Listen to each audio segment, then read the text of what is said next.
آیت نمبر 183 دی یا ایها الذین آمنو ای خلکو چا چې ایمان وروړو دلته ایمان والو ته خطاب دی یعنی هغه چې چا کلمه شهادت وي دلته چونکې ایمان والو ته شریعت ورکړل کیږي نو ځکه ډایرکټ هغه ته خطاب دی الله تعالی چاله دعوت ورکول صرف لکه سکرا غختل دین طرف ته یا چاله شریعت ورکول دا ډیره غټه خبره ده او دا ډیره د عزت خبره ده انسان کار دا چې غور سره د الله خبره واوري او الله تعالی هر حکم دی فورا لبیک وایي الله تعالی فرمایي کتب علیکم ولیکل شو پتا سو باندې فرض کړی شو لازم شو لین دا به ضرور کوي صيام روزه فرض شو پتا سو دا روزي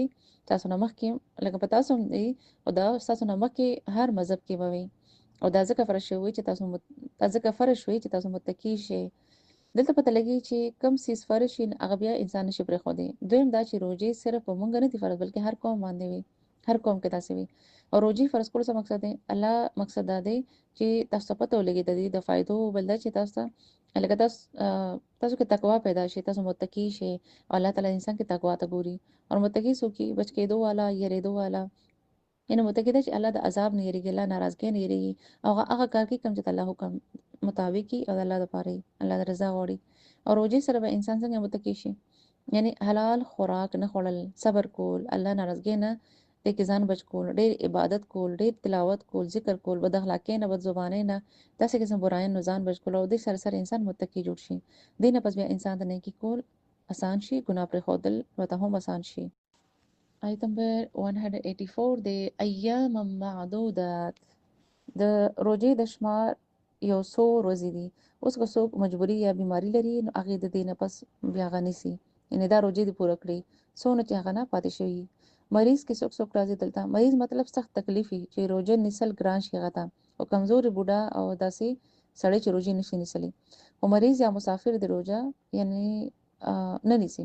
مگر که خشي نو بعد کې بعد پوره کوي هر وخت چې پوره کال کې رمضان نمک کې دانی سلی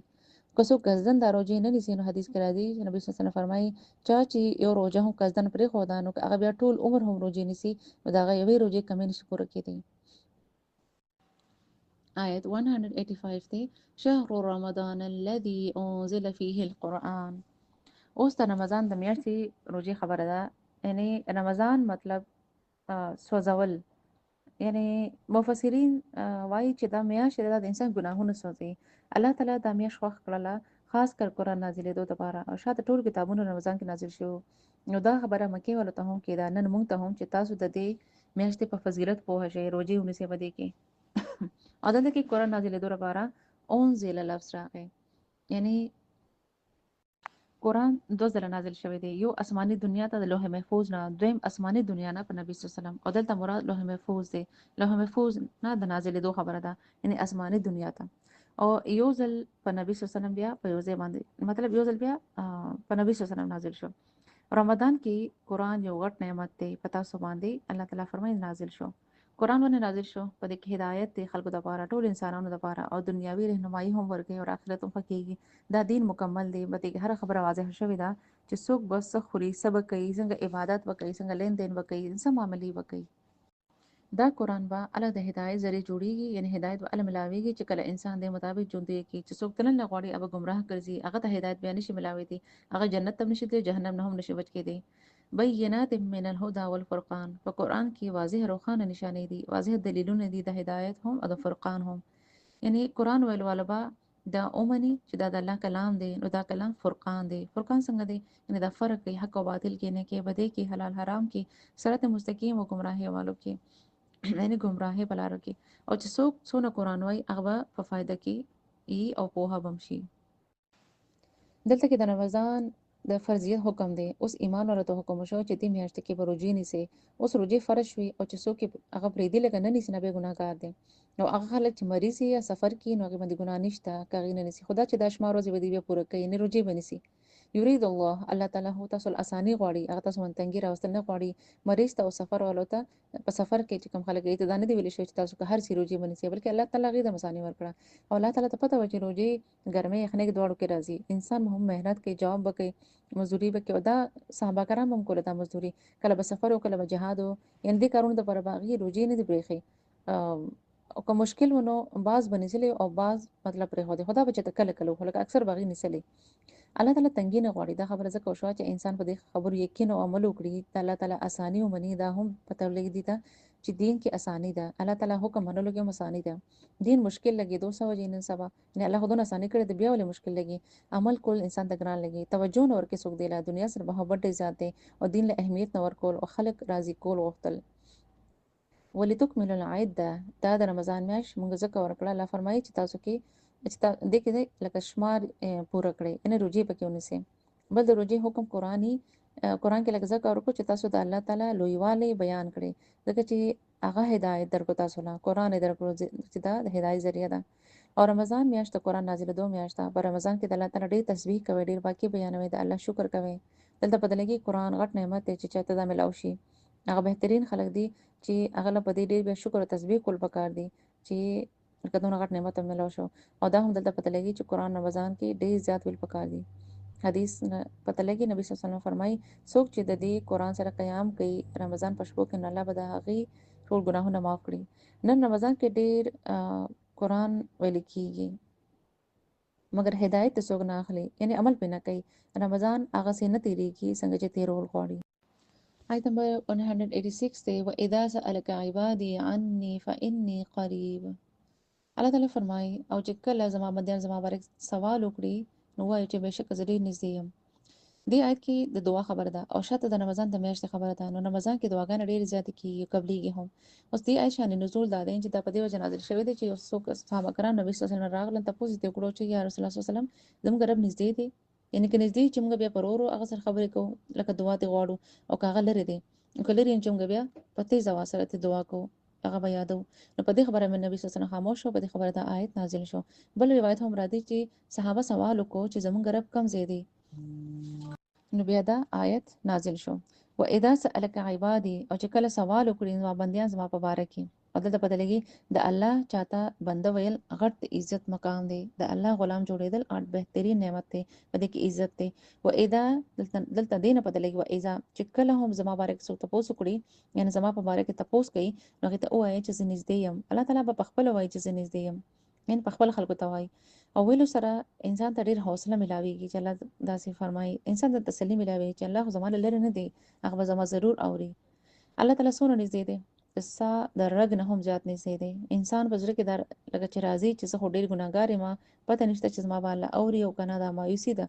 الله تعالی فرمایي الله خو د هر چا اوري، د الله نه مه مایوسه کېږئ. او الله تعالی انسان مایوسه کوي هم نه.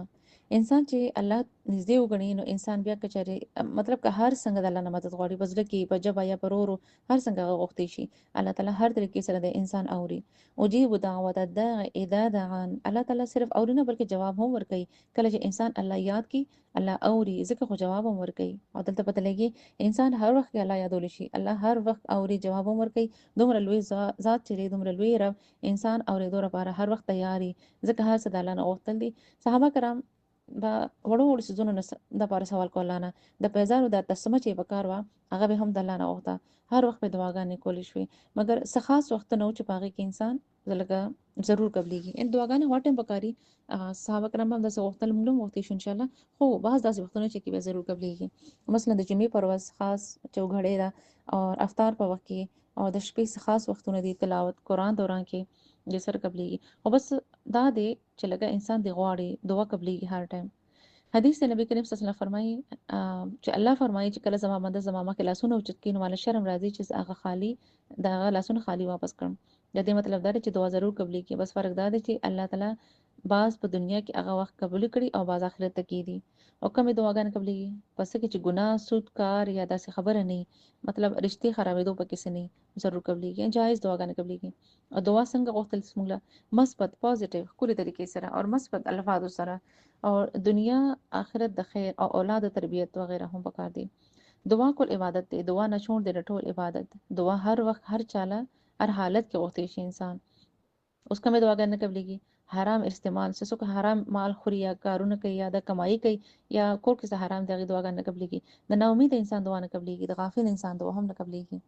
فلیستجیبوا وليؤمنوا بی، الله تعالی دعا ضرور قبلوي، مګر تاسو هم د الله ومنئ، د هغه اطاعت وکړئ، یعنی په ما ایمان وروړئ. الله فرمایي او پس ایمان وروړئ، یعنی چې الله اوري، هغه جواب هم ورکوي. فلیستجیبوا لی، نو پکار ده چې دوی زما حکم ومني او الله ته عاجزي وکړي، الله به هم ستاسو اوري. لعلهم یرشدون، ځکه چې هغې په هدایت شي، یعنی دعا غواړئ چې تاسو تاسو لکه رشد حاصل کې، یعنی دا سیده لار ده، نیغه لار ده. په تاسو د الله که تاسو چې لکه تاسو الله نه دا اون غواړئ دعا مطلب دا دی چې تاسو دا او غواړئ نو تاسو دعا به ضرور قبول شي، تاسو به دا لار ملو شي. آیت نمبر 187 دی وحل لكم ليلة الصيام الرفث إلى نسائكم. الله تعالی فرمایي دلته کې رمضان کې د شپې تعلق ساتلو خبره ده د ښځه د خاوند ته چې دا جایز دي. اصل کې اهل کتاب ولو روزه کې هغې خوراک په هم نشو کولی او که چېرې د چا ډېر خوب په وجه به لکه سترګې بندې شوې نو هغې سره بیا د هغې روژه لکه شروع کېده. ښځو له هم بیا نشو تللی نو مسلمانانو ته څه احکامات نه راغلي ځکه دی به د اهل کتاب ولو په طریقه روژې نیسلې. نو بس د صحابي نه لکه د شپې د تعلق ساتلو په وجه د هغې دا خیال و چې دا ګناه دی یا که دا ګناه نو بیا خو موږ په غلطه یو. نو ځکه الله تعالی جواب ورکړو چې دا تاسو دپاره جایز دي. اوس اور هن لباس لکم هغې ستاسو لباس دي تاسو د هغې لباس یې. لباس مطلب دلته راغی چې لکه لباس انسان ته ډېر نږدې یي ځکه الله فرمایي چې ستاسو ښځه خاوند یو بل ته ډېر نږدې یې یعنې دا ډېره قریبي رشته ده. اور دلته کې ښځه خاوند دواړه برابر وګڼلی شول یعنې هغه ستاسو او تاسو د هغه لباس یې. دویم په لباس کې حفاظت کیږي مثلا د انسان د شرم حصو حفاظت کیږي شیطانی یا د شیطانی صفت خلکو نه حفاظت کیږي شیطان یا شیطانی صفت خلکو نه حفاظت کیږي د واده نه پس انسان محفوظ شي. دریم دا په لباس کې ښکلیواله د زینت دی او بې لباسۍ کې ښکلیواله نشته زینت نشته ځکه چې کله ښځه خاوند رشته د خاوند په رشته کې نو دې رشته کې ښکلیواله راځي او دا رشته یو بل حفاظت ده یو بل باندې عیب پرده اچوي په هغې باندې او د یو بل عزت خیال ساتي نو دا هم لباس دی. څلورم د لباس چې دی دا مطلب دا چې هغه برابر پکاري یعنې نه ډېر کولو او نه تنګ نو داسې ښځه خاوند برابر پکاري دیني لحاظ سره هم چې دواړه دینداري ښیي ان سټیټس کې دین کې یو شان پکاري چې ژوند ښه تېر کړي. دلته کې لباس لفظ کې حکمت دی د عزت حفاظت ذریعه ده زینت و وقار ذریعه ده ډېر ګناهونه په انسان بچي او لباس دا چې انسان ضرورت هم دی دې لپاره ښځه خاوند رشته ضروري ده. علم الله انکم الله ته پته وه چې تاسو خیانت لکه کوو تاسو په زړونو کې دا وه چې موږ لکه مطلب دا خو موږ غلطه کوو موږ په غلطۍ یو نو اوس الله تعالی په تاسو مهربانه دی الله تعالی تاسو معاف کړي اوس تاسو اطمینان سره تعلق ساتلی شي او دلته پته لګي چې رمضان کې عبادت سره سره ښځه خاوند له هم د یو بل حقوق پوره کول پکاري وبتغوا او تلاش کړئ یعنی تعلق په ذریعہ باندې اولاد یعنی تعلق مقصد اولاد پکاري باقی هڅه تعلق هم ساتل شي. وکلو وشربو اوس د روزي وختونه بیان شول چې څه وخت به شروع کیږي او څه وخت به بنديږي یعنی او شاته متون والا طریقه ختم شو چې غیب او د شو نو روزه به شروع شو. اوس سحر د فجر نه روزه تر ماښامه پورې ده یعنی کچره رمضان کې اعتکاف کوي نو د کې به مباشرت بیان کیږي د خبرو سیاست او دلته د اعتکاف پته لګي. نبی صلی الله علیه وسلم همیشه رمضان آخري لس ورځو کې اعتکاف کړو په جمعات کې اور اعتکاف ډیر اجر او ثواب والا عمل دی. دا هم دلته پته لګي چې اعتکاف بسنګ کوسون ورځې وکيږي یعنی بعض خبرو پکې خیال ساتل کیږي. تلکا حدود الله دا د الله حدونه دي د رمضان کې پابندي اعتکاف یا د ټولو د کوم حدونه دي د حدونو خیال ساتل پکار دي. کذالک هم د الله تعالی بیانې خلکو ته خپل آیتونه چې خلک بچي بچ کېدو څه مطلب یعنی د اور نه الله نه فرمانه نه بچي الله هر څه واضح کړی دي هر څه واضح بیان کړی دي چې تاسو بچي. آیت نمبر 188 کې الله تعالی فرمایي ولا تأكلوا اموالکم بینکم بالباطل. دلته کې خبره ده چې څه څیز تاسو له حرام دي. روزو د آیت نه پس فورا دا آیت راغی په روزو کې په حلال هم پابندي را هغه نه دي خوړل الله تعالی خاطر هغه خیال ساتل دي او دلته کې الله تعالی حرام خوړلو نه انسان باندې کړی دی انسان ته پیغام دی چې الله خاطر تاسو حلال پرې خو دې شي نو حرام ول نه شي پرې خو دې. دویم دا چې روزي سره تقوا پیدا شي د تقوا به الله پته لګي چې تاسو کمایي څنګه ده یعنی تاسو سخره او چرته حرام خو تاسو نه خوري. ولا تاکلوا او مت تاسو د یو بل مال باطل طریقې سره خوري یعنی کله چې تاسو په یو معاشره کې اوسېږئ باطل طریقې سره مال خوړل څه مطلب یعنی هغه ټول حرام طریقې دي چې الله تعالی منع کړی دي مثلا د چاره دوکه ورکول دروغ ویل یا سود والا کار کول یا ملاوت کول ظلم کول خیانت سره د چا مال غستل خوړل دا ټول باطل طریقې دي. حدیث نبی صلی الله علیه وسلم فرمایي الله تعالی په هغه باندې رحمت نه کوي چې په دروغ قسمونه خوري او خپل سامان یعنی سودا خرڅي. نن ډېر خلک هر معاملې کې باطل طریقې کوي ډېر عبادت کوي مگر مال کمای چې نه حرام کوي. وتدلو بها الى الحكام او مته تاسو رشوت ورکوي د دپاره چې تاسو له د خلکو په مال کې څوک صحیح حصه درکړي ګناه سره یعنی د خلکو مال دی یا د حکومت والو یا لکه څوک رشوت ورکړي او مال دغه سوره لپاره نو دا مال حرام دی ګناه دی د خیانت دی وانتم تعلمون او تاسو پته ده چې دا حرام مال دی او بیا هم تاسو خورئ